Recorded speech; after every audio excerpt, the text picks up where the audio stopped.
الحمد لله نحمده ونستعينه ونستغفره ونؤمن به ونتوكل عليه ونعوذ بالله من شرور أنفسنا ومن سيئات أعمالنا من يهده الله فلا مضل له ومن يضلله فلا هادي له ونشهد أن لا إله إلا الله وحده لا شريك له ونشهد أن سيدنا ومولانا محمدا عبده ورسوله صلى الله عليه وعلى آله وأصحابه وبارك وسلم تسليما كثيرا كثيرا. أما بعد فأعوذ بالله من الشيطان الرجيم. بسم الله الرحمن الرحيم. واتقوا الله يعلمكم الله. صدق اللہ العظیم. قابل احترام بھائیوں، دوستوں اور بزرگوں، ایک مرتبہ ایک صحابی نے رسول اللہ صلی اللہ علیہ وسلم سے 25 سوالات کیے. یہ 25 سوالات میں نے میری کتاب بکھرے موتی کی کسی جلد میں لکھے ہیں. اس میں ایک سوال یہ تھا، انا اريد ان اكون اعلم الناس. میں چاہتا ہوں کہ لوگوں میں سب سے بڑا عالم بن جاؤں. تو آپ نے فرمایا اتق اللہ تکن اعلم الناس. تقوی اختیار کر، سب سے بڑا عالم تو ہوگا. اريد ان يوسع لي في رزقي. میں چاہتا ہوں میرے روزی میں برکت ہو، وسعت ہو. تو آپ نے فرمایا ادم علی الطہارہ یوسع علیک رزقک. باوضو رہا کر، اللہ تیرے روزے میں برکت دے گا. وہ کہتے تھے بغیر وضو کے میں نے کبھی آسمان نہیں دیکھا. کتنا میں اہتمام کرتا تھا.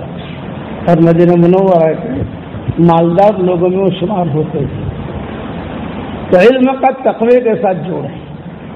میرے والد صاحب رحمۃ اللہ علیہ فرماتے تھے کہ علم جو ہے وہ تھوڑا ہو وہ حرج نہیں ہے، لیکن تقوی کے ساتھ ہے. جتنے بڑے بنے ہیں وہ تقوی کی وجہ سے بڑے بنے ہیں. عبداللہ ابن مبارک رحمۃ اللہ علیہ، حالانکہ ان کی زندگی پہلے ٹھیک نہیں تھی. عبداللہ ابن مبارک کی مختلف روایتیں، مختلف چیزیں علماء نے لکھی اپنے اپنے اعتبار سے، لیکن جب میدان میں آئے تو امیر المومنین فی الحدیث بنے. بڑے بڑے جتنے بنے ہیں یہ حالات کے ساتھ بڑے بنے ہیں. یہ کیا یاد رکھنا، حق کی پرورش اللہ مخالف فضاؤں میں کرتا ہے. حق جو ہوتا ہے تو مخالف فضاؤں میں کرتا ہے. علم آتا ہے ادب سے، استاد کا ادب، اپنے سپاہی کا ادب، اساتذہ کا ادب، جہاں کتابوں کا ادب. وہ ادب کی وجہ سے اللہ سے اس کو آگے بڑھاتا ہے.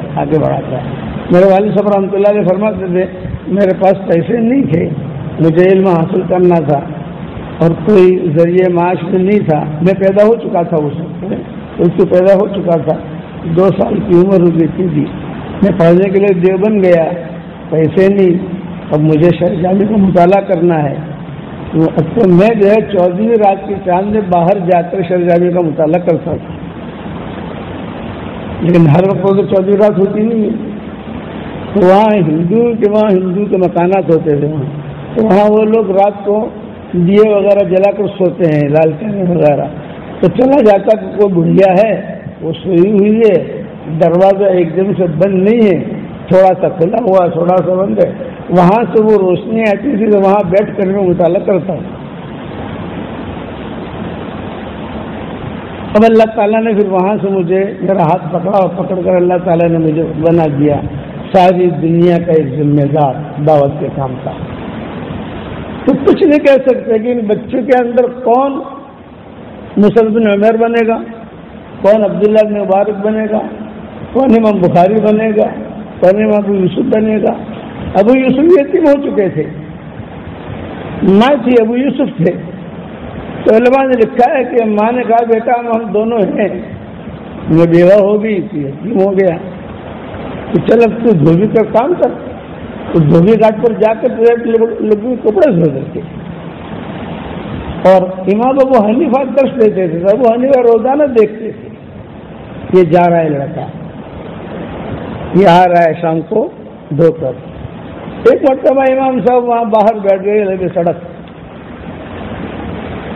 دیکھا کہ ہاں لڑکا آ رہا, کھڑا رکھا کہ بیٹا ٹھہرو, روزانہ جاتے ہو آتے ہو, کیا کرتے ہو تم؟ تو امام ابو یوسف نے کہا میری ماں بیوہ ہے, میں یتیم ہوں, میں لوگ کپڑے دھوتا ہوں. اچھا کتنے دیر پانی لیا؟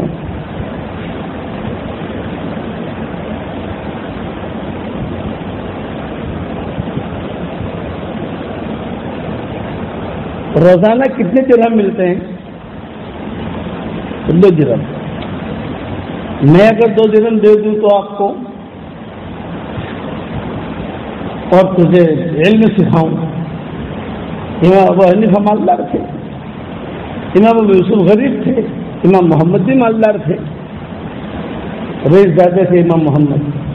تو ابو یوسف نے کہا کہ ٹھیک ہے, لیکن میری ماں کو مجھے پوچھنا پڑے گا. مجھے پوچھنا مت ناچے, میرے پاس آ جایا تھا.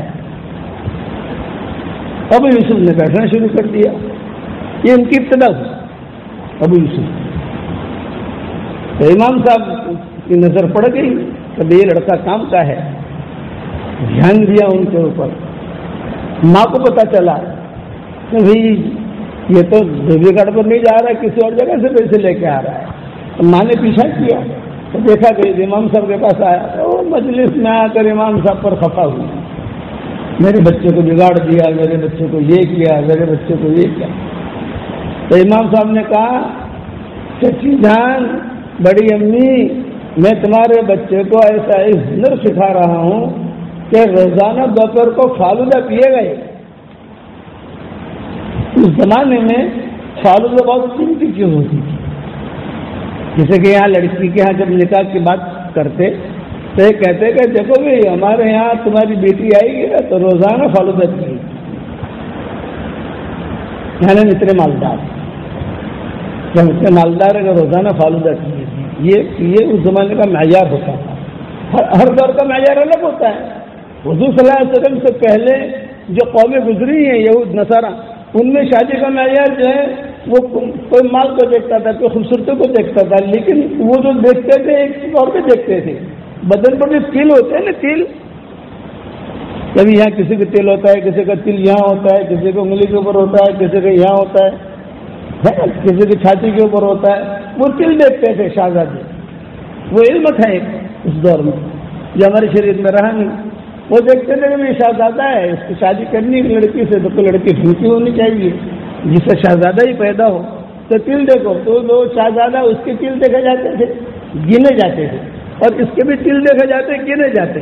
پھر حساب کتاب کر کے بولے کہ ہاں یہ برابر ہے, ان کا جوڑا جمے گا. یہ ترتیب ہوتی تھی اس دور میں. اور امام ابو یوسف کے زمانے میں ترتیب یہ ہوتی تھی. استخارہ تو اپنی جگہ ہے, لیکن عوام الناس میں چرچے ہوتے تھے.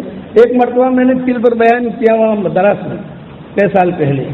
تو میرے ساتھ ایک خادم تھا, تو میں نے تفصیل سے بیان کیا یہ تل کا علم کہاں سے نکلا, کیا ہے کیا نہیں, علم رمل, یہ سب. میرے امتیاز گنٹر والا میرے ساتھ خادم تھا, میری خدمت میں لگا, حضرت میرے یہاں تیلے کیا مطلب ہے, میرے یہاں تیلے کیا مطلب ہے. میں نے کہا بھات تو نکل یہاں سے. اس کو نکال ہی دیا میں نے. وہ میرے منہ سے بیان لمبا نکل گیا. بیان میں اللہ تعالیٰ کی طرف اترتی گئی. میں کہتا گیا لوگوں کو, ہمارے زمانے سے چھوٹے تو وجود ہے نہیں. تو امام یوسف کے زمانے میں یہ کہا جاتا تھا کہ کوئی بھی آدمی کسی کے گھر میں ہر وقت فالودہ بنے, مطلب کہ یہ گھرانہ وسعت والا ہے. اس طرح امام یوسف ابو حنیفہ نے کہا کہ تیرا بیٹا جو ہے روزانہ دوپہر کو فالودہ پیے گا. ماں خفا ہوئی, لیکن خیر آتے جاتے بات ختم ہو گئی. امام ابو یوسف نے پڑھنا شروع کیا. اب وہ علم لے کے چلا. علم کا ہاتھ اگر کوئی پکڑتا ہے تو علم اس کا ہاتھ پکڑ لیتا ہے, اور علم اگر کو چھوڑتا ہے تو علم اسے دھکا مار کے نکال دیتا ہے. جاؤ, اس میں محنت اور تقوی کی ضرورت ہوتی ہے, اکرام احترام, چنانچہ ابو یوسف قاضی ابو یوسف بنے اور ہارون رشید کے زمانے میں ان کا ایک مقام بنا، اور روزانہ ہارون رشید کے گھر میں جو کھانا پکتا تھا، فالودہ ہو جو ہو، وہی کھانا جو ہے یہاں آتا تھا ابو یوسف کے یہاں. تو ماں کو ان کی اندھی ہو گئی تھی، نابینا ہو گئی تھی. تو ماں کو کہتے کہ دیکھو میرے استاد نے کہا تھا نا فالودہ پیے گا، جب یہ فالودہ آ گیا پہلے آپ پیو پھر میں پیتا ہوں. تو ماں روتی. امام محمد یہ بہت بڑے مالدار تھے، رئیس تھے. ان کے والد لے کر آئے امام ابو حنیفہ کے پاس امام محمد کو، بہترین قسم کے کپڑے بہترین. والد نے اس سے پوچھا امام ابو حنیفہ نے بھی کیوں لائے ہو ان کو یہاں؟ فرمایا کہ قرآن سیکھنے، علم سیکھنے. فرمایا میرے یہاں ایک شرط ہے میرے مدرسے میں کہ جو بچہ حافظ قرآن ہو وہی داخل ہو سکتا ہے، حافظ قرآن نہ ہو تو اس کو داخل نہیں کرتے. یہ حافظ ہے، انہوں نے کہا یہ حافظ نہیں ہے، تو آپ جاؤ اس کا حفظ کراؤ پھر میرے پاس لے کے آؤ. امام محمد کے بارے میں بھی آپ جاؤ، جا کر جو ہے اس کو حفظ کراؤ. اور پھر جب نکلے دروازے سے گیٹ سے تو امام ابو حنیفہ نے کہا بھائی یہاں ایک شرط اور بھی ہے، ایک شرط اور بھی ہے. یہ بھی اتنے اچھے کپڑے پہن کے آیا ہے، یہ میرے مدرسے میں نہیں چلے گا. میرے مدرسے میں تو غربا فقرا لڑکے ہیں، اب یہ شاہی کپڑے پہن کے آ گئے. ہمارے یہاں سیدھے سادے کپڑے پہنے تھے، یہ کپڑے نہ ہو، عام قسم کے کپڑوں کی گھڑی برابر ہے.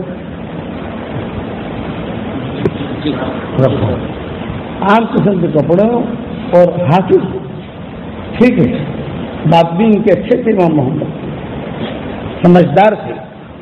چنانچہ کتابوں میں لکھا ہے کہ امام محمد ایک ہفتے کے بعد آئے ابا کے ساتھ سے، تو امام صاحب ناراض ہوئے. ابو حنیفہ میں نے کہا تھا حفظ کر کے لانا پورا قرآن، بولے ایک ہفتے میں حفظ کر لیا اسے، ایک ہفتے میں حافظ ہو گئے امام محمد. امام صاحب نے امتحان لیا. اب امام صاحب نے امتحان لیا تو سب برابر ہے ماشاء اللہ، بن گئے امام محمد. اسی طریقے سے ظفر کا قصہ ہے، اسی طرح سب کے قصے ہیں کہ کون کیسے بنا، لیکن ایک دم سے نہیں بنا، محنت کے بعد بنا. اب ایک قصہ سنا دیتا ہوں کہ مکہ مکرمہ میں ایک بہت بڑا، مکہ مکرمہ میں نہیں، مدینہ منورہ میں ایک بہت بڑا تاجر تھا. اس کا نام تھا اسلم. اسلم، زینب، یہ پرانے نام ہیں جو حضور نے باقی رکھے. حضور صلی اللہ علیہ وسلم کو زہر دینے والی جو تھی وہ زینب تھی، یہودیہ. حضور نے وہ نام نہیں بدلے، اپنی بیٹی کا نام بھی زینب رکھا، بیوی بھی حضور کے زینب. عبداللہ بن مسعود کی بیوی کا نام بھی زینب. مدینہ میں زینبوں کے قصے آتے تھے تو حضور پوچھتے تھے ایو زیانی، یہ پوچھتے ایو زیانی. ایک مرتبہ حضور صلی اللہ علیہ وسلم نے عورتوں میں بیان کیا. اتنا یاد رکھنا ہے کہ حضور صلی اللہ علیہ وسلم نے عورتوں میں بیان کیا ہے، مردوں میں بھی کیا ہے، جناتوں میں بھی کیا ہے. جناتوں میں 6 بیانات کیے ہیں حضور نے، 3 مکہ میں کیے ہیں، 3 مدینہ میں کیے ہیں. جناتوں میں صرف جنات. سورہ رحمان جب نازل ہوئی تو عبداللہ بن مسعود کہتے تھے کہ اس رات میں حضور صلی اللہ علیہ وسلم نے اہل صفہ کی دعوت کی، بے اہل صفہ آ جاؤ میرے پاس. تو جتنے اہل صفہ تھے سب چلے گئے. عبداللہ بن مسعود کہتے ہیں کہ میں گیا نہیں، حالانکہ میں بھی بھوکا تھا. حضور صلی اللہ علیہ وسلم تشریف لائے. بھائی عبداللہ تو کھانے کے لیے نہیں آئے، حضرت آپ نے اہل صفہ کہا تھا اور میں اہل صفہ میں سے نہیں ہوں، وہ بھوکا لیکن اہل صفہ میں سے میں نہیں ہوں. ارے بھی آ جاتے، اب تو کھانا ختم ہو گیا. چلو خیر کوئی بات نہیں، اگر کھانا آئے گا تو میں تمہیں بلا لوں گا. عبداللہ نے مجھے سمجھ گئے کہ کہیں نہ کہیں سے حاجی آ جاتا ہے تو فقیر کا کام بن جائے گا. تھوڑی دیر کے بعد باندھی گئی اور عبداللہ نے مسعود سے کہا کہ حضور بلا رہے ہیں. میں خوش ہو گیا، لیکن جب میں گھر پر پہنچا تو حضور صلی اللہ علیہ وسلم دروازے کے باہر بالکل تیار ہو کر کسی جگہ جانے کے لیے تیار کھڑے تھے. یعنی کھانے کھلانے کا ماحول نہیں تھا، تیار کھڑے کہیں جانا ہے اور عبداللہ بن مسعود کو ساتھ لے جانا ہے. عبداللہ بن مسعود آئے تو حضور صلی اللہ علیہ وسلم ہاتھ پکڑا کہا کہ چلو عبداللہ. اب مجھے ٹینشن، بھوک لگ رہی ہے، سردی کی راتیں، حضور نے کھانے کا تو کچھ تذکرہ کیا نہیں. اس زمانے میں کوئی ہوٹل ووٹل تو ہوتی نہیں تھی کہ کسی جگہ ہوٹل پہ لے جائیں کھانے کے لیے. لے کے چلے. اب چلتے چلتے حضور صلی اللہ علیہ وسلم نے مجھ سے کہا پتہ ہے ہم کہاں جا رہے ہیں؟ مجھے تو کچھ پتا نہیں. کہ آج ہمارا بیان ہے جنات میں. تو عبداللہ بن مسعود کہتے ہیں میری بھوک گئی. ہمارا بیان ہے جنات میں. اور دیکھنا وہاں جا کر جو ہے ایک دائرہ میں بنا دوں گا, تمہیں اس میں بٹھا دوں گا اور جناتوں کی شکلیں تمہیں دکھائی دے گی. تم گھبرانا مت. کسی کے دانت نکلے ہوئے ہوں گے, کسی کی آنکھیں نکلی ہوئی ہوں گی, کسی کے بال چڑھے ہوں گے, کسی کے ہاتھ چڑھے ہوں گے اور کسی کے آگ کے شعلے نکل رہے ہوں گے. تو تم جو ہے دائرے میں رہنا, دائرے سے نکلنا مت. دائرے سے نکلو گے تو تمہیں اچک لیں گے. یعنی ایسا اظہار کر کے بٹھا دوں گا. عبداللہ بن مسعود نے کہا کہ حضرت جہاں آپ کھڑے رہو گے وہاں میں آپ کا پاؤں پکڑ کے بیٹھ جاؤں گا. نہ بھاگنے کا فکر, نہ جانے کا فکر, نہ آنے کا فکر. کہ یہ سارا ایسا منظر. اور وہ بھوک تھی وہ تو رہے گی, وہ تو رہے گی. اب تو دوسرے ٹینشن شروع ہوا. حضور صلی اللہ علیہ وسلم نے جا کر بیان کیا. بعض کتابوں میں ایک سورہ رحمان سنائی. سورہ رحمان جب نازل ہوئے تو جنات کہتے تھے یہ ہماری صورت ہے, یہ انسانوں کی صورت نہیں ہے. تو سب سے پہلے حضور نے جنتوں کو سنائی, بعد میں صحابہ کو سنائی.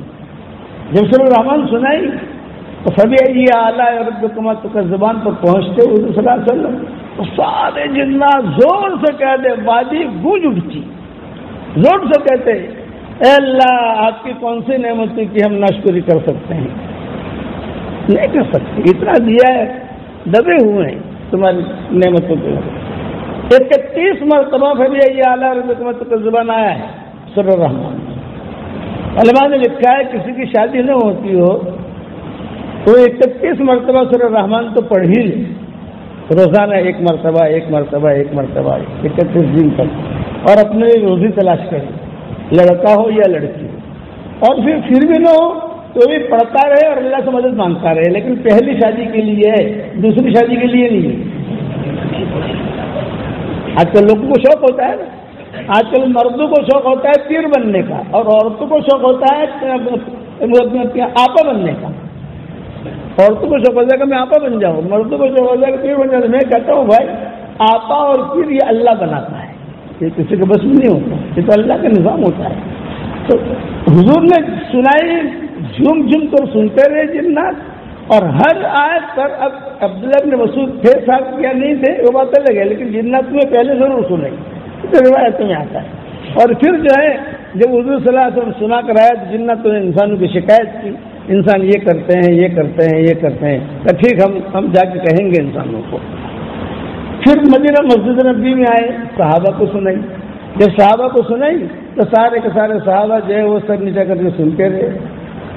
جب پوری تبارک اسم ربک ذی الجلال والاکرام تک پہنچ گئے تو حضور نے کہا تم سے تو جنات اچھے تھے, تم سے تو جنات اچھے تھے کہ انہوں نے تو کبھی یہ اعلیٰ ربکما تو زبان پر جواب دیتے ہیں, تم تو جو ہے تھاڑ سن رہے ہو.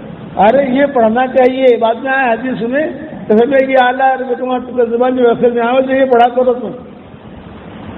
یہ چیز چلی وہاں سے. تو میں جو قصہ سنانا تھا اسلم کا, تاکہ وہ قصہ پورا کر دوں.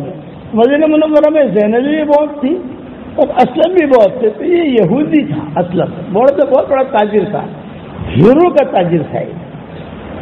ایران جاتا تھا, وہاں جا کر یہ پتھر لاتا تھا, وہ ایرانی فیروزے عقیق یہ سارے کے سارے. اور اتنا کچھ اللہ نے اس کے ہاتھ میں بات رکھی تھی کہ جہاں سے وہ گزرتا اس کا مال لوگ خریدنے والے بہت ہوتے تھے, چاہے مہنگا ہو یا سستا ہو. میں لیو سے اسلم نہ پاسی تھی کہنا آتما کرنٹ چھے, تو اس کے ہاتھ میں کرنٹ ہے, اس کے ہاتھ پاس ارے یہ چیز اور سستی ملتی ہے, وہ بھلے سستی ملے گا مہنگی ملے, پر آنا آتما جیسے اللہ نے کیا راچی سے. یہ ایران گیا. میں اس پر سناتا ہوں کہ کچھ پتہ نہیں کون سا بچہ آگے چل کر کیا بنے گا. یہ میرے والد صاحب رحمۃ اللہ علیہ وہاں دیوبند میں اپنا گشت کرتے تھے, تو گشت کرتے کرتے ان کا رومال ہوتا تھا, وہ رومال گر جاتا تھا, تو بچے تو لڑکے مدرسے میں پڑھنے والے تو کہتے تھے بھائی مول صاحب اول عمر تمہاری تبلیغ پڑی گئی، تمہاری تبلیغ گر گئی. ابا کا کام دعوت کے کام سے ہوتا ہے، تمہاری تبلیغ گر گئی. ابا کچھ سناتے تھے ہم کو، بولے میں یہ حالات سے گزرا ہوتا ہوں. میں نے مولانا یوسف صاحب رحمۃ اللہ علیہ سے شکایت کی کہ کچھ لوگ ایسا کہتے ہیں.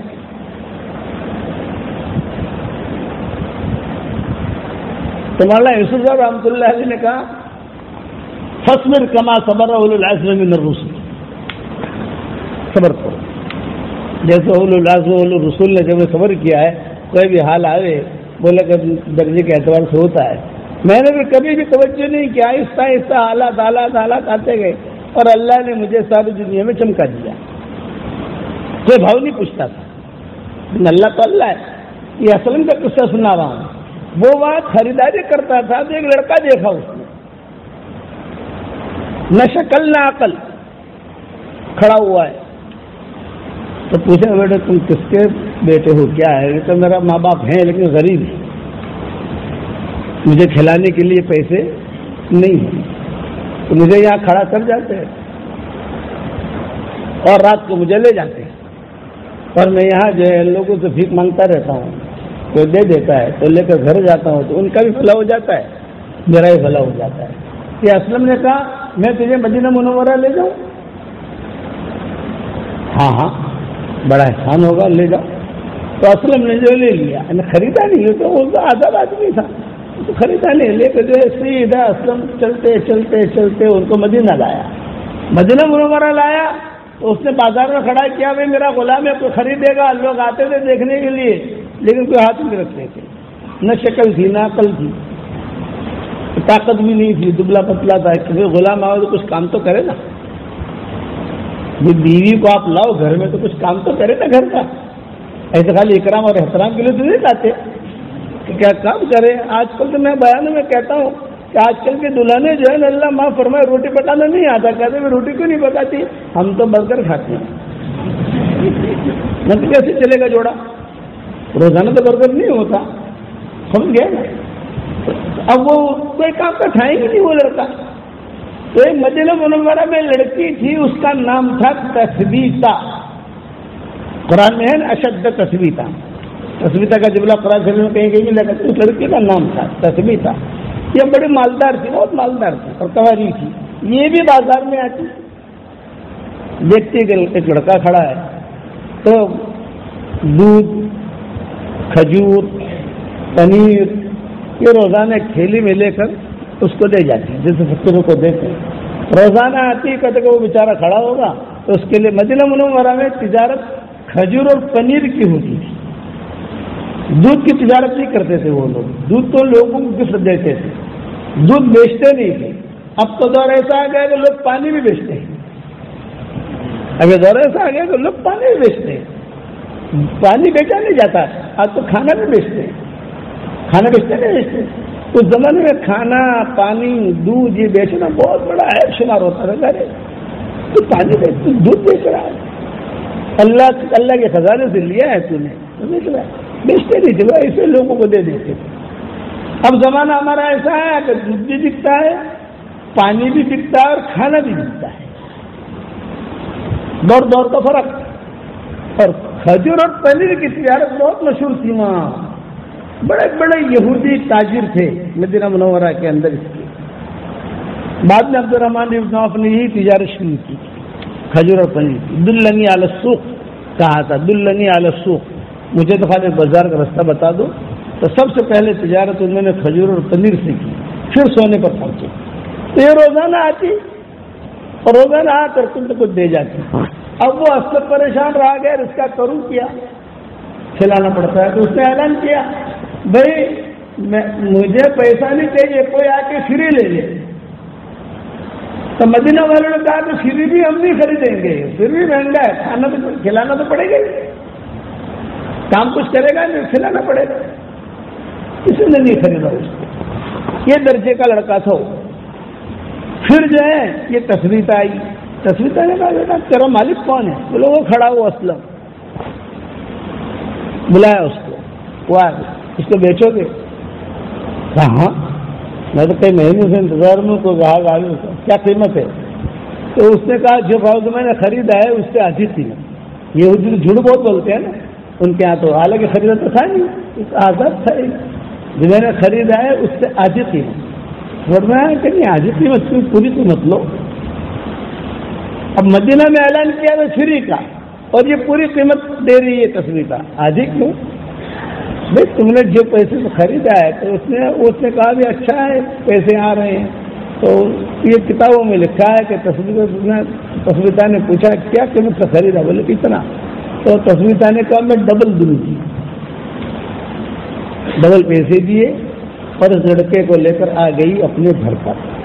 ایک کمرہ دے دیا اور کمرہ دے کر کہا کہ بس تم یہ رہو, تم پیچھے میرا باغ ہے, من میں آوے جی میں آوے تو کام کرنا, کھجورے لانا, نہ آوے تو کھانا پینا کھجور پانی دودھ وغیرہ سب تم تک پہنچ جائے گا, باندیا لا کر دے دیں گے تم کو, ٹینشن مت لو, اپنی زندگی عزت کے ساتھ گزارو. یہ تصویر نے سپورٹ کیا. اب مکہ, یہ تو مدینہ منورہ کی تھی, مکہ مکرمہ میں بڑے تاجر تھے, ان کا نام تھا حذیفہ. یہ مدینہ ہے, مدینہ منورہ میں آ کر, اس لیے کہ بعض لوگ مدینہ کی لڑکیوں کو پسند کرتے تھے نکاح کرنا, اور بعض لوگ مکہ کی لڑکیوں کو پسند کرتے تھے نکاح کرنا. کتابوں میں لکھا ہے کہ مدینہ کی عورتیں یہ غالب رہتی تھی اور مکہ میں مرد غالب رہتے تھے. یہ وہاں کا مشہور تھا کہ مکہ میں مرد غالب عورتوں پر, اور مدینہ میں عورتیں غالب, ریورس کرنٹ جسے کہتے ہیں, یہ غالب رہتی تھی. تو یہ مکہ والے نے کہا کہ میں حذیفہ نام تھا ان کا, میں مدینہ کی لڑکی سے نکاح کرنا چاہتا ہوں, میں دیکھوں تو صحیح کیسے غالب رہتی ہے. بس ان کے ذہن میں بات یہ مالدار آدمی تھا. وہ مدینہ آیا, مدینہ منورہ آ کر اس نے جو ہے کہا بھی میں تو کنواری لڑکی سے شادی کرنا چاہتا ہوں, میں خود مالدار ہوں, لڑکی بھی مالدار ہو یا غریب ہو کوئی ہو, مجھے بتاؤ دکھاؤ. ایک تصویریں گھوم رہی تھی وہی بازار میں. اس زمانے میں جو بھی یعنی نکاح کے رشتے جو ہوتے تھے تو سب سے پہلے نظریں یہ لگاتے تھے بازار کے اندر. ہاشم نے جو وہاں قیام کیا, ہاشم نے حضور صلی اللہ علیہ وسلم کے دادا پردادا محترم نے, تو انہوں نے ان کے نظر میں سلمہ پر بازار میں پڑی. عبد المطلب کی والدہ کا نام سلمہ تھا, اور جہاں باب السلام ہے وہیں پر وہ رہتی تھی. اس لیے حکومت نے باب السلام سے لے کر باب البقی تک آگے پیچھے کچھ بڑھایا نہیں ہے. بولی پرانی جگہ ہے جو حضور کے متعلق ہے. سلمہ وہاں رہتی تھی. ہاشم نے دیکھا کہ یہ لڑکی اچھی ہے تو سلمہ سے نکاح کیا. سلمہ سے نکاح کر کے وہاں ٹھہرے رہے, چلے گئے. بعد میں بیت المقدس, وہاں سانپ نے کاٹا, کوئی زہری جانور نے کاٹا, وہی مر گئے وہ. اور پھر جو ہے عبد المطلب حمل سے ٹھہرے. عبد المطلب جب پیدا ہوئے تو ان کے سر میں سفید بال تھا, اس وجہ سے لوگ کہنے لگے شیبہ شیبہ شیبہ شیبہ شیبہ, بوڑھا آ گیا بوڑھا آ گیا. یہ عبد المطلب کے پیدائش کا قصہ ہے. بعد میں پھر یہ عبد المطلب کو لے کر گئے مکہ مکرمہ. اگر ہاشم کا تو انتقال ہو گیا, سلمہ کو بھی لے گئے. میرا کہنا ہے کہ بازاروں میں چلے جاتے تھے کسی کی لڑکی سے نکاح کرنا ہو تو لڑکیاں بھی آتی تھیں, دیکھتے تھے ہاں یہ لڑکی اچھی ہے. تو یہ حذیفہ بھی بازار میں آ گئے, تسمیتہ پر نظر پڑ گئی, تسمیتہ کی نظر ان پر پڑ گئی. دونوں میں جو ہے ایک ہوا کہ بھی ہاں یہ لڑکا اچھا ہے, ان کا ہاں یہ لڑکی اچھی ہے. بات ڈالی, مانگا ڈالا, نکاح ہو گیا دونوں کا, تسمیتہ کا اور یہ اب خدا کا حذیفہ کا. اب خدا کا کرنا ہے کہ جب شادی ہو گئی کچھ دن قیام کیا حذیفہ نے وہاں, تو تسمیتہ نے شرط لگائی کہ دیکھو آپ مجھے مکہ لے جاؤ گے, اس لیے کہ میں اب آپ کی بیوی بنی ہوں, لیکن میرے ساتھ یہ لڑکا ضرور جائے گا, لیکن میں اس کے بغیر رہوں گی نہیں. کوئی بہت غریب ہے, کوئی پرسان حال نہیں ہے, یا مدینہ میں کوئی بھاؤ پوچھے گا نہیں اس کا, میں مکہ ساتھ لے چلوں گی. تو حذیفہ سمجھدار آدمی ہے, نہ کوئی بات نہیں. اب یہ تینوں نے مکہ کا سفر کیا. وہ لڑکا ایرانی, نہ شکل نہ عقل, اور تسمیتہ اور حذیفہ. حذیفہ تو مالدار تھے ہی, وہاں ان کا بنگلہ تھا مکہ میں, وہاں زندگی گزارنے لگے. کچھ دنوں کے بعد بعثت کا حضور صلی اللہ علیہ وسلم نے اعلان کیا یا ایھا الناس قولوا لا الہ الا اللہ تفلحوا، یہ اعلان ہوا، یہ آواز سب جگہ گونجی۔ جب سب جگہ گونجی تو کتابوں میں لکھا ہے کہ یہ تین بھی حاضر ہو گئے حضور کے پاس، وہ لڑکا ایرانی، تثبیتہ اور حذیفہ، یہ تینوں کے تینوں آ گئے، فوراً اسلام قبول کر لیا، اب مسلمان ہو گئے، حضور کے پاس رہنے لگے۔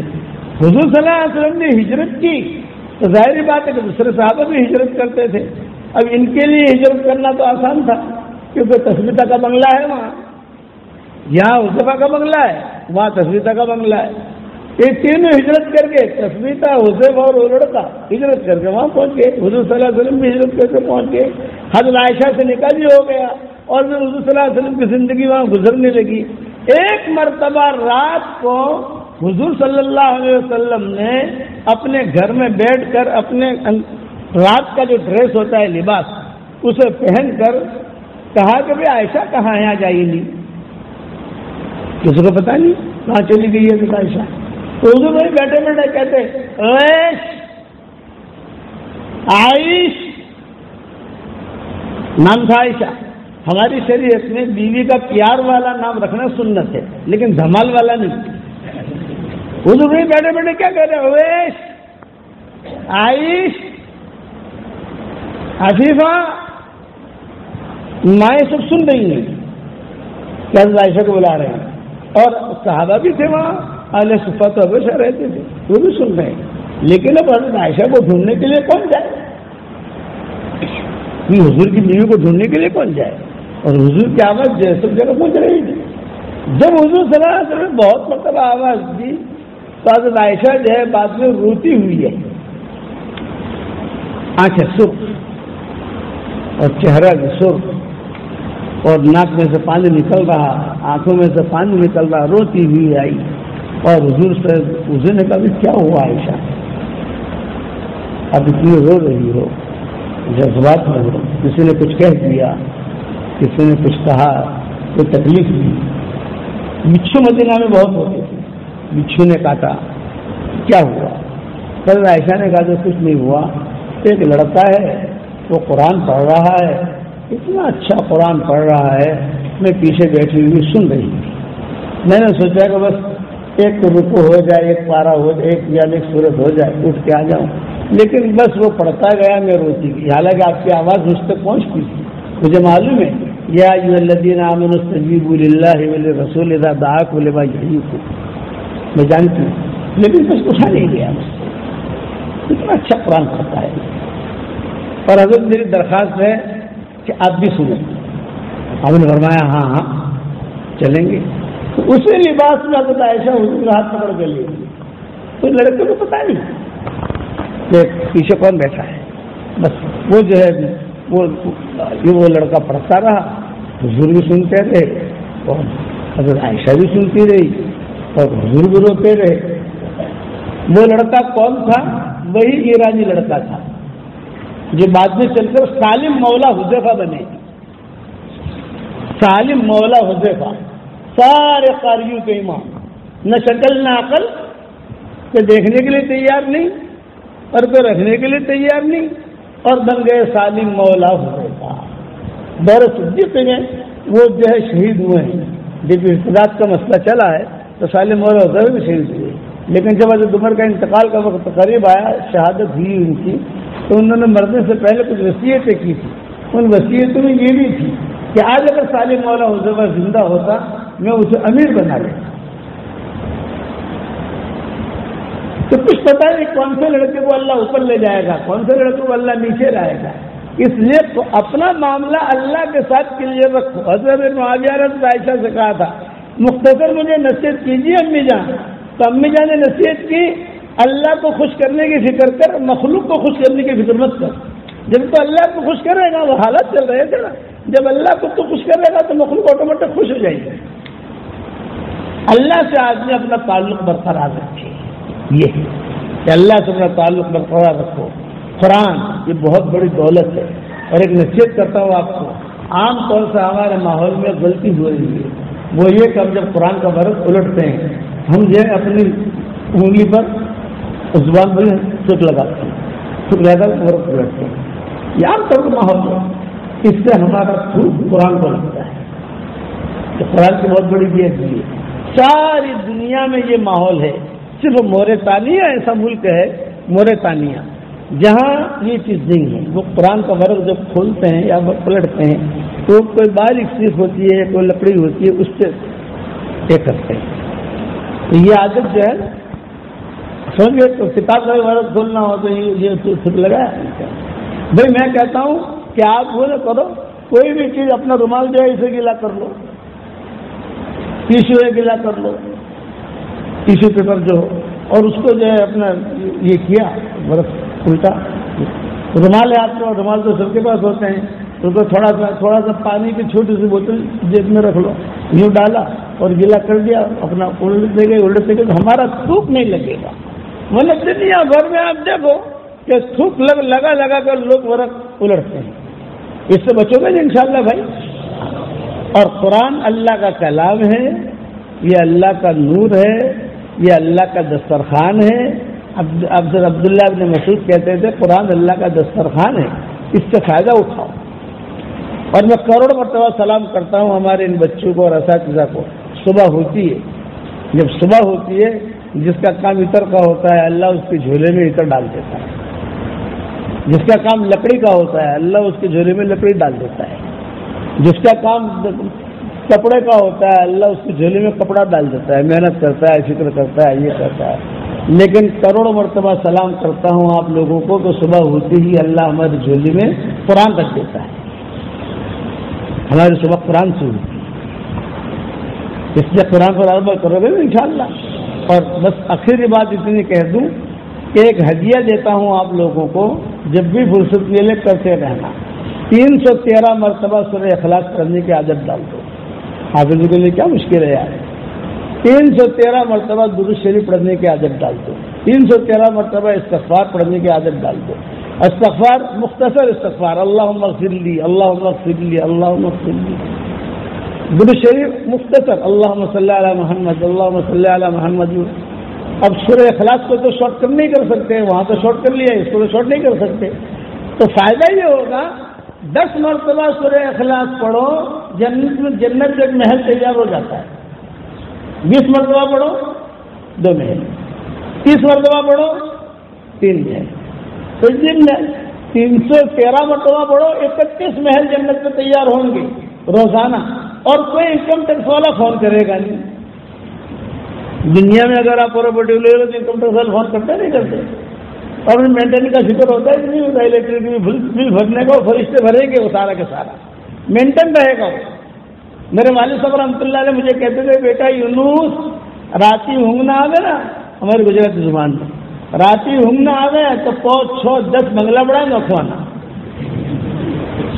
میرا ابا کہتے تھے کہ رات کو نیند نہ آئے تو 5 6 یا 10 بنگلے بنا دینے کے، یعنی 100 مرتبہ سورہ اخلاص پڑھ لو، 80 مرتبہ پڑھ لو، بے حساب پڑھ لو، تو بنگلے بھی تیار ہو جائیں گے تمہارے اور تمہیں نیند بھی آ جائے گی. آپ بناؤ گے بنگلے انشاءاللہ.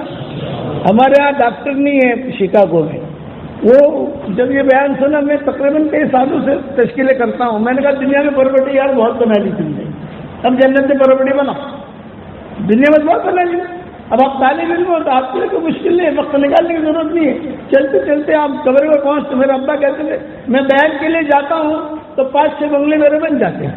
جیسے اپنے کمرے سے نکلے بیان کے لیے جا رہے ہیں اسٹیج پر، پہلے 5 6 بنگلے میرے تیار ہو جاتے ہیں. آتے ہوئے 5 6 بنگلے ہو جاتے ہیں. ویسے روزانہ اپنے بنگلے تیار کرتا رہتا.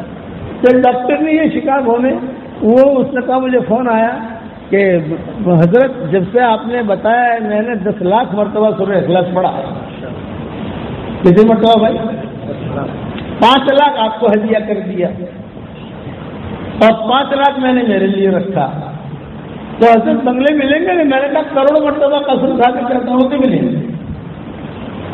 کیونکہ حضور صلی اللہ علیہ وسلم نے عمر سے کہا تھا کہ عمر 10 مرتبہ سورہ اخلاص پڑھ، جنت میں محل تیار ہوگا. حضرت عمر نے کہا 10 مرتبہ پڑھو گے جنت میں محل. میں تو بہت بناؤں گا. اذا لا استكثر یا رسول اللہ، میں تو بہت بناؤں گا. آپ نے بتایا بنا جس سے طاقت تو بنا تو بنا دے سک جائے گا. اللہ تعالیٰ دیتے دیتے نہیں سکے گا پانی.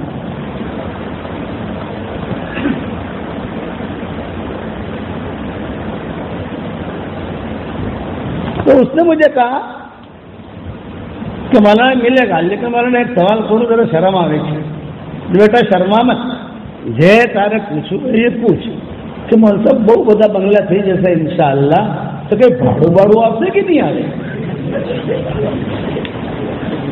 کرایہ اتنے سارے میں نے کہا جنت میں کرایہ تو نہیں آئے گا آٹلا بڑا بنگلہ کرسو سو آپ نے، میں نے کہا جی بیٹا جار آپ جنت میں جیسو نے کیا مشورہ کری لے سو آپ جنت جائیں گے مشورہ کر لیں گے، ابھی کیا بتاؤں تجھ کو، لیکن ہے تیری پراپرٹی ہے خدا کے نہ خدا نہ خاصہ اگر گناہوں کی وجہ سے تجھے کسی اور طرف بھی جانا پڑا نا تو فرشتوں کو کہہ سکتی ہے کہ ہماری پراپرٹی تو جنت میں سے میں نے جنت میں کیا لے جاؤ گے بھائی، تو اللہ تمہیں رحمہ جائے گا نہ مرد بچے تو ابھی بڑھاؤں تو اسٹاپ کرو نہ بڑھا بھی گا تو جتنا بڑھاؤ ہے بڑھاؤ ساتوانو جی نہیں۔ میں شکاگو گیا تھا، بیمار ہوا تھا، تو وہ بیچاری خود آئی اور اس نے جو ہے میرا علاج کیا، اس نے امریکہ کے ساتھ ٹورنٹو گیا تو وہاں پر بھی خود آئی، اور اللہ کا شکر ہے بولے کہ سورہ اخلاص کی برکت سے جو دعا مانگتی ہوں اللہ تعالیٰ مجھے دے دیتا ہے۔ سب داماد ڈاکٹر، سب بیٹیاں ڈاکٹر، سب بیٹے ڈاکٹر اور یہ بھی ڈاکٹر، کسی کا لاس اینجلس میں ہے، کسی کا سان فرانسسکو میں ہے، کسی کا ٹورنٹو میں ہے، کسی کا آسٹریلیا میں ہے، کسی کا کہاں کسی کا کہاں کسی کا کہاں۔ سورہ اخلاص اللہ کو بہت پسند ہے، جو آدمی جتنا زیادہ سورہ اخلاص پڑھے گا اللہ اس سے اتنی زیادہ محبت کرے گا۔ جب سورہ اخلاص نازل ہوئی تو فرشتے کے جھنڈ میں آ رہی تھی اوپر سے، تو فرشتے پوچھ رہے تھے ارے کون سی سورت لے جا رہے ہو؟ تو سارے فرشتے حضرت جبریل نے کہا یہ اللہ کا نسب نامہ ہے جو ہم لے کے جا رہے ہیں، اللہ کا نسب نامہ۔ مشرکین مکہ نے پوچھا تھا انصب لنا ربک، بھائی تمہارا باپ یہ تھا، ان کا باپ یہ تھا، ان کا باپ یہ تھا، ان کا، تو تمہارے رب کا کون؟ تو اللہ تعالیٰ نے یہ صورت نازل کی، قل هو اللہ احد اللہ الصمد لم یلد ولم یولد ولم یکن له کفوا احد۔ اور ایک درخواست کروں گا، یہ تو میں نے ہدیہ دے دی آپ کو، اب ایک دعا پڑھ لو تاکہ کیش نیکیاں مل جائیں ہمیں، ربنا اغفر لی ولوالدی وللمؤمنین یوم یقوم الحساب۔ روایت میں آتا ہے جو یہ جملہ پڑھ لے یا اس کے علاوہ اللہم اغفر لی وللمؤمنین والمؤمنات من استغفر للمؤمنین والمؤمنات حدیث میں آتا ہے، تو اس زمانے میں جتنے مسلمان مرد اور عورتیں ہوں گے ان سب کے برابر اللہ نیکیاں اس کے اکاؤنٹ میں داخل کرے گا۔ اب آپ نے میں نے پڑھا تو جتنے مسلمان ہیں، یہ میں نیچے اتر کے بات کر رہا ہوں، مطلب بعض محققین نے لکھا ہے کہ نہیں، حضور نے تو صرف مومنین مومنات کا کہا ہے، انسانوں کا نہیں کہا۔ آدم علیہ السلام سے لے کر قیامت تک جتنے مومنین مومنات انسان اور جتنے مومنین مومنات جنات عورتیں، ان سب کے برابر نیکیاں ملی۔ بعض محققین نے کہا کہ نہیں، جب صرف اس سے انسان مراد ہے، بعد میں کہا کہ نہیں انسان اور جنات مراد ہے، آخر میں یہ کہ وہ جب بھی پڑھے گا، جو صحیح قول جب بھی پڑھے گا تو اس وقت میں جتنے مسلمان مرد اور عورتیں ہوں گی ان سب کے برابر اللہ نہیں کیا دے گا۔ لیکن کہتے ہیں کہ خالی مومنین مومنات حضور نے کہا تھا جنات تو نہیں ہے، یہ علمی بحثیں ہیں۔ چلو جنات کی عدد کے برابر ملے نہ ملے، لیکن انسانوں کی عدد کے برابر مل جائے تو بھی کتنی نیکیاں آ گئی۔ کسی بھی کبھی میں جو بھی میری کتاب لکھتا ہوں اس میں یہ دعا ضرور لکھ لیتا ہوں، نیچے حوالہ لکھ دیتا ہوں، بس تاکہ کم سے کم آدمی ایک مرتبہ تو پڑھ لے گا، اس کے اکاؤنٹ میں نیکیاں آ جائیں، حشر کے میدان میں نیکیاں کام لگے گی انشاءاللہ، ٹھیک ہے۔ اور جب بھی آپ فارغ ہو جاؤ، یعنی جب بھی دورے سے فارغ ہو جاؤ تو اللہ کے راستے میں نکلنے کی ترتیب کرنا۔ سال سال کے لیے ہمارے علماء آتے ہیں، تشکیل کرتے ہیں، ساتھی آتے ہیں ہمارے تشکیل کرتے ہیں، یہاں بھی آتے ہوں گے، تو نام لکھوانا، اللہ کے راستے کی نقل و حرکت، ٹھیک ہے۔ اہم نصیحت، اپنی سوچ پاک رکھو، آنکھیں پاک رکھو، زبان پاک رکھو۔ جہنم میں سب سے پہلے مشرکین نہیں جائیں گے، جہنم میں سب سے پہلے یہود نصارہ نہیں جائیں گے، تو جہنم میں سب سے پہلے کون جائے گا؟ تو وہ دین کے کام کرنے والے جائیں گے جن کی نیتوں میں کھوٹ تھا، قاری، سخی، شہید، بڑے بڑے کام کیے، بڑے بڑے کام کر کے محروم ہو گئے۔ میرے والد صاحب رحمۃ اللہ علیہ فرماتے تھے دعوت و تبلیغ کے میدان میں نکل کر کوئی بگڑا، مدرسے میں رہ کر کوئی بگڑا، خانقاہوں میں رہ کر کوئی بگڑا، دینی اداروں میں رہ کر کوئی بگڑا، تو وہ حرم میں جا کر بھی سدھرے گا نہیں. یہ ہمارے ابا فرماتے تھے. پھر جملہ کہتے تھے کہ زبان کا میٹھا بول جو لوگوں کے دلوں کو جوڑ دے یہ کروڑوں نسلوں پر بھاری ہے. زبان کا کڑوا بول جو لوگوں کے دلوں کو توڑ دے یہ کروڑوں گناہوں پر بھاری ہے. اس لیے اپنی زبان کی حفاظت کرو، خاموش رہو، اپنا سوچ اونچی ہو دین کے خاطر. ہم لاس اینجلس گئے تھے سان فرانسسکو، تو وہاں سب یہ آئی ٹی والے، موبائل فون بھی وہاں بنتا ہے، وہاں ساری چیزیں گھڑیاں وہاں بنتی ہیں. میرا پروگرام رکھا تھا انہوں نے وہاں لاس اینجلس میں. امریکہ کا بہت اہم علاقہ ہے. تو ہمارا سفر تھا تو وہ ہمیں لے جانے والے تھے. ایک کار کے اندر میں بٹھایا اور کار میں ڈرائیور نہیں. میں بڑا پریشان، بھائی یہاں سے اتنا کلومیٹر جانا ہے، 200 کلومیٹر بیان کرنا ہے، اور ڈرائیور کہاں ہے؟ بولے مولانا یہ تو نئی کار آئی ہے، ایپل والوں نے نکالی ہے، بغیر ڈرائیور کے چلتی ہے. میں نے کہا بھائی تو اندھی کار ہے، میں نہیں بیٹھتا. اب مجھے تو سیدھی سادھی کار دو ڈرائیور والی، جو ڈرائیور ہو باتیں کریں، یہ تو اندھی کار ہے. تو وہاں ہمارا پروگرام تھا تو سب جمع تھے. تو میں نے ان کو ایک بات راز کی کہی. میں نے کہا دیکھو آپ لوگوں کو ایک راز کی بات کہتا ہوں، وہی راز کی بات آپ کو کہتا ہوں. تم اتنی بڑی بڑی بلڈنگیں بناتے ہو، تم اتنی بڑی بڑی کاریں بناتے ہو، ایسی کار بنائی کہ بغیر ڈرائیور کا چلے. بولے مولانا بہت سکسیسفل ہے، تمہارے نزدیک سکسیسفل ہے، ہم تو نہیں بیٹھتے گئے. ہمارے ساتھ ہمارا بیٹا تھا خالد بہت تارے میں ہوئے تھے، یوں تاری بار نہیں دیں گے. اس کو شوق تھا وہ جم مارنے کا بھی، وہ لڑکے جم مارتے ہیں اوپر سے گرتے ہیں، وہ شوق تھا. میں نے کہا تو کر، میں تو مسجد میں جاتا ہوں بیان کے لیے. اس نے کیا بھی، جم بھی مارا اس نے وہاں سے سان فرانسسکو میں. تو میں نے ان کے راز کی بات کی، وہی راز کی بات آپ کو کہتا ہوں. میں نے کہا دیکھو یہ سیم ہوتی ہے نا، سیم چھوٹی سی جی بی ہوتی ہے، اس میں 256 جی بی 300 جی بی اور سیم چھوٹی سی ہوتی ہے. تو اپنے دماغ کے اندر کروڑ ہاف کروڑ قسم کی سیم داخل کرو کہ میں دین کو کیسے دنیا میں پہنچاؤں، کیسے دین کو میں پانی پہنچاؤں. اس لیے تمہاری جیوی کام کرے گی. وہ رکھو اس کے اندر، دماغ کے اندر. یہ تو خالی 200 جی بی تک پہنچے، 250 جی بی تک پہنچے، 1000 جی بی تک پہنچے، ابھی تو پہنچے بھی نہیں ہے. اور کروڑ گنا زیادہ ہم سوچیں کہ ہم ہمارے دین کی حفاظت کیسے کریں گے. سوچنے میں کون پکڑتا ہے آپ کو؟ تو پکڑتا ہے سوچنے کے اندر، کوئی آپ کو جو مارتا ہے سوچنے میں. لیکن نیکی ضرور ملے گی کہ اس نے میرے دین کے لیے سوچا تھا، میں یہ کروں میں یہ کروں. مجھے رات بھر نیند نہیں آتی کبھی کبھار، تو میں اپنے میرے سبق چلتے ہیں واٹس ایپ پر، آپ لوگوں نے سنا ہوگا، کہیں لگے تو پہنچ جاتے ہوں گے. میں مستقل پلاننگ کرتا رہتا ہوں کہ آج یہ سبق دینا ہے، آج یہ سبق دینا ہے، آج یہ سبق دینا ہے.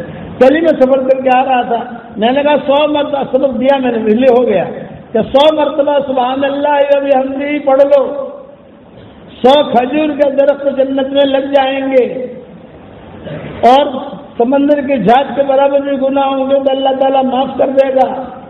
اور تیسرا ہے کہ اللہ ہمارے ساتھ ہو جائے گا، اور چوتھا ہے کہ اللہ خوش ہو جائے گا.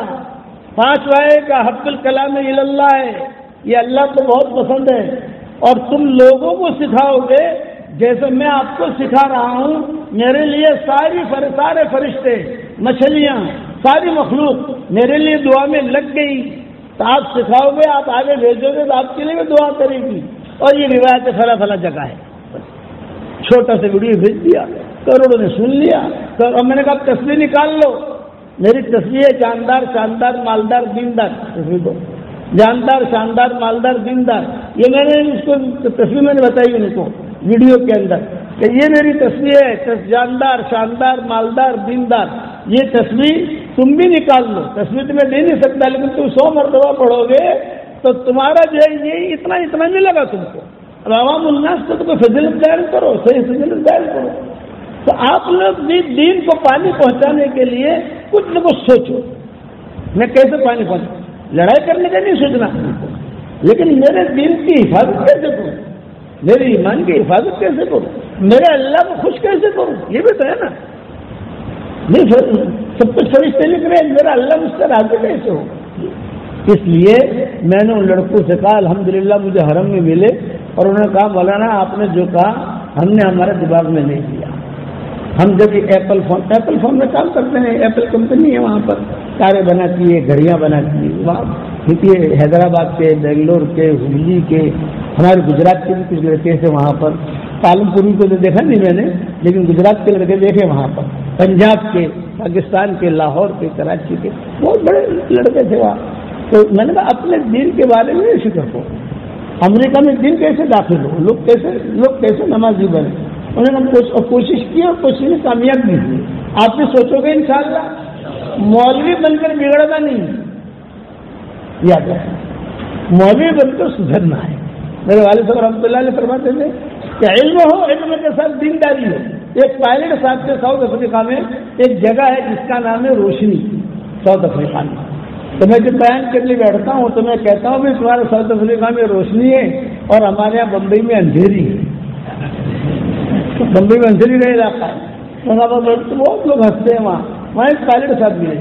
میں نے کہا پائلٹ صاحب ہوائی جہاز لے کر کہاں جاتے ہو؟ یوں کہا ساؤتھ افریقہ سے جرمن جاتا ہوں، لاس اینجلس جاتا ہوں، یا ٹوکیو جاتا ہوں، سڈنی جاتا ہوں، جا کر پائلٹ صاحب ہوائی جہاز میں کیا کرتے ہو؟ چلو ہمارا نا ٹیک آف کے بعد میری جیب میں چھوٹی سائز کا قرآن ہوتا ہے، قرآن پڑھنے بیٹھ جاتا ہوں.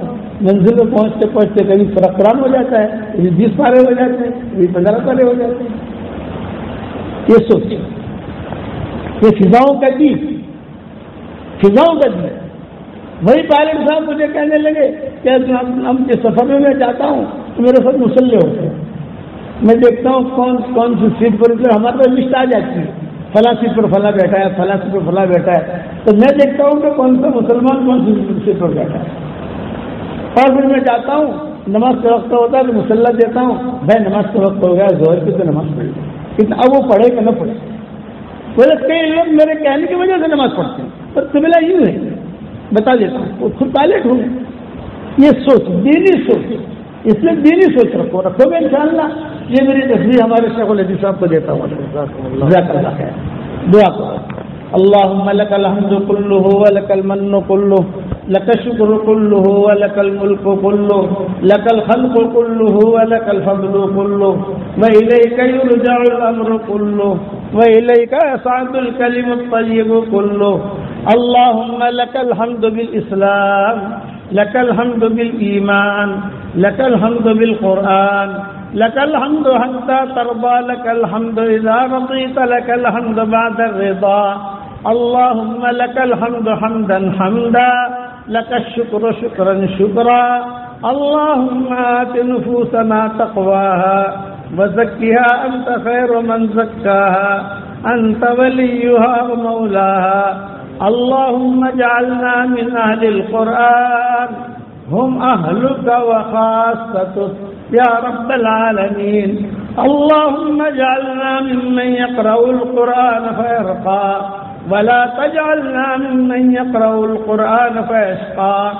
اللهم لو إن كنت كتبتنا في السعداء فأثبتنا فيها، وإن كنت كتبتنا في الأشقياء فامحنا عنه واكتبنا في السعداء، فإنك تمحو ما تشاء وتثبت وعندك الكتاب.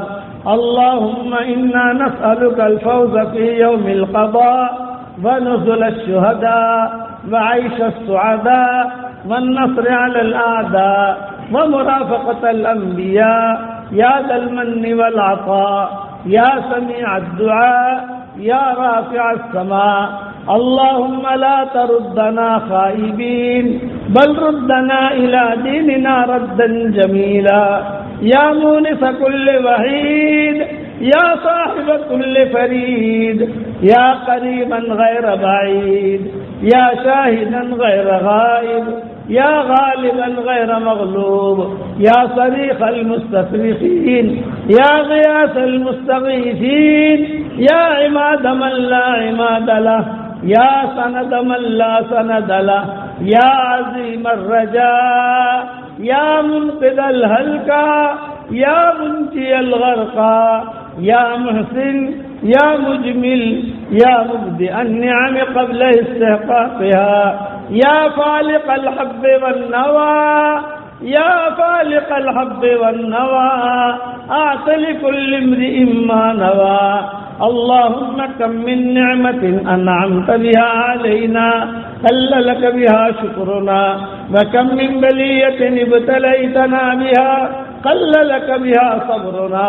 يا من قل عند نعمته شكرنا فلم يهدنا يا من قل عند بليته صبرنا فلم يخذلنا يا من رآنا على الخطايا فلم يفضحنا يا ذا النعماء التي لا تحصى أبدا ويا ذا المعروف الذي لا ينقضي أبدا نسألك يا الله أن تغفر لنا ذنوبنا كلها دقها وجلها سرها وعلانيتها ظاهرها وباطنها جليها وخفيها ليليها ونهاريها حديثها وقديمها عينيها وأذنيها أنفيها ومخيها كل ذلك عندنا يا عزيز كل ذلك عندنا يا عزيز اللهم آت نفوسنا تقواها وزكها أنت خير من زكاها أنت وليها ومولاها اللهم إنا نسألك من كل خير خزائنه بيدك ونعوذ بك من كل شر خزائنه بيدك اے اللہ ہمارے گناہوں کو معاف فرما، ہمارے خطاؤں سے درگزر فرما، ہمارے طلبہ کو قبول فرما، اس مدرسے کو قبول فرما، پڑھنے والے کو قبول فرما، پورے ستن والوں کو قبول فرما، پورے ستن کے مردوں کو قبول فرما، ستن کی عورتوں کو قبول فرما، اے اللہ تو سب کو قبول فرما۔ اے اللہ میری تشکیل پر جو روزانہ 313 مرتبہ سورہ اخلاص پڑھنے کا اہتمام کرے اور 313 مرتبہ درود شریف پڑھنے کا اہتمام کرے، 313 مرتبہ استغفار پڑھنے کا اہتمام کرے، اے اللہ اس کی ساری دعاؤں کو قبول فرما، اس کی ساری دعاؤں کو قبول فرما، اس کے جائز حاجات کا تو غیب سے تکفل فرما۔ اے اللہ قرآن کا نور ہمیں نصیب فرما، قرآن تیرا دسترخوان ہے، اس سے فائدہ اٹھانے کی تو ہمیں توفیق عطا فرما، اور اے اللہ جو مانگا وہ عطا فرما، مانگنے سے رہ گیا وہ عطا فرما، اور اپنے فضل و کرم سے ہماری ساری دعاؤں کو قبول فرما۔ سبحان ربنا رب العزت عما یصفون وسلام علی المرسلین والحمد للہ رب العالمین۔